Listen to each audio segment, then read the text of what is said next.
Во моментот акумулацијата Калиманци располага само со 65 од максимално можните 150 милиони метри кубни вода.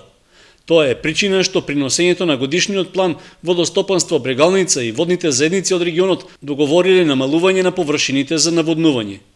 Поради тоа, акумулираната вода ќе биде распоредена на тој начин што приоритет ќе им се даде на повеќегодишните насади, потоа на младите насади посеани минатата година, како и на насадите со сточна храна. Исто така се најавува дека ќе се наводнуваат површини што се лесно достапни, чија почва ја задржува влагата подолг период, а ќе се избегнуваат нивите што се наоѓаат на песокливи терени.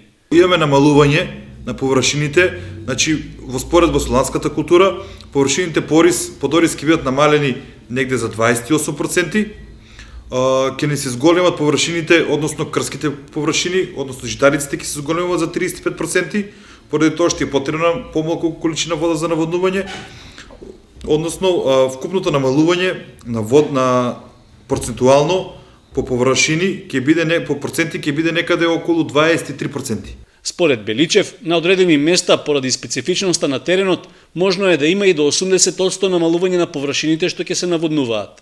Во меѓувреме, за да се искористи сегашната хидролошка состојба, веќе е започнато зафаќањето на дел од проточните води и полнењето на одделни површини. Сезоната за наводнување ја започнува денес и утре. Значи прво се пушта водата по како што е традицијата во Оризари, значи тука Благовеј се пушта водата. Прво водата ќе ја пуштаме во Оризари, односно ќе ги зафатиме проточните води.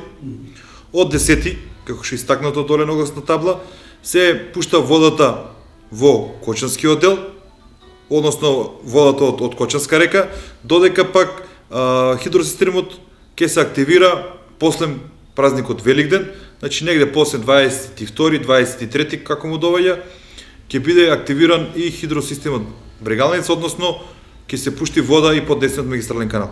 На состаноците што се одржале со представници на водните заедници во регионот, било заклучено тие самите да ги намалат површините што ќе ги наводнуваат. Според расположивите количини вода што тие треба да ги добијат, намалувањето кај нив изнесува во просек од 15 до 20%.